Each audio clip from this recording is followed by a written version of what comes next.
What UNC South Carolina? Yeah, Okay, let's talk talk to about me. it. Talk to I me. think this is probably one of the most exciting games of the sheet, man. You got UNC, South Carolina, two teams that are really kind of like under the radar, but you got two of the top quarterbacks in college football playing for both teams. You got Spencer Rattler, who had Yep. a phenomenal second half of the year last year, who seemed to be untouchable going in to the second half for South Carolina. And then you have Drake May, who's supposed to be a top five pick coming into this year's draft, who's really Yep. supposed to be the real deal. I've seen some backstory on him, a real level-headed guy.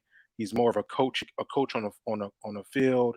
He's like 100% about his camaraderie with his teammates. He reminded me of like a Tim Tebow-ish mentality, very hungry to win, but more cerebral as far as how he approaches the game.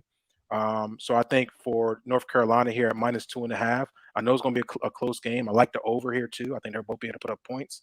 But I think UNC defense will be stepping up this year. I know they got a couple transfers coming in that are going to be immediate impact, not only as far as their play, but leadership roles for you in UNC.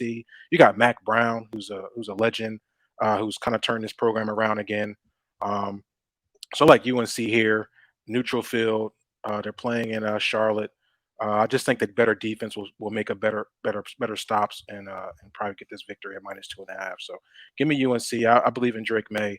Unfortunately, their best receiver is not available. He's still in that transfer portal Yeah, he's waiting on a deliberation. waiver from the NCAA, Yeah, which the NCAA's the fact that we're 4 days away from kickoff, 3 days away from kickoff, and they've strung like 9 kids along is crazy. yeah, it's really bad. But give me UNC here. I just think UNC offensively way to put up points is going to be tough to stop, but I think their defense will be much tighter, stronger, and have more of a mentality of attack mode and be able to put some pressure on Spencer Rattler.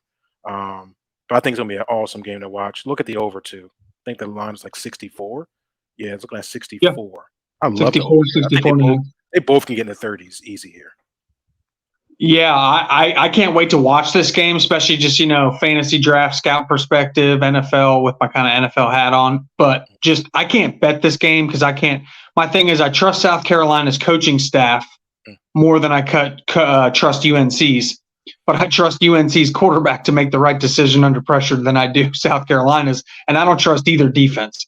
So to me, it's like I'll just sit back and watch. And like you said, if I were to take anything, maybe it probably would be the over and just root for a bunch of points.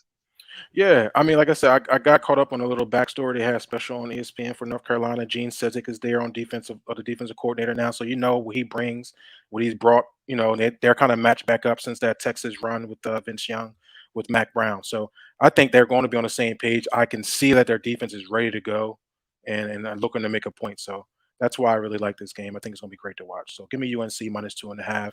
Looking toward the over if you can. If you want to tease that down maybe in a three-teamer and get it over. You get 10 points on that and take it from 64 to 54. Oh, that's an easy win.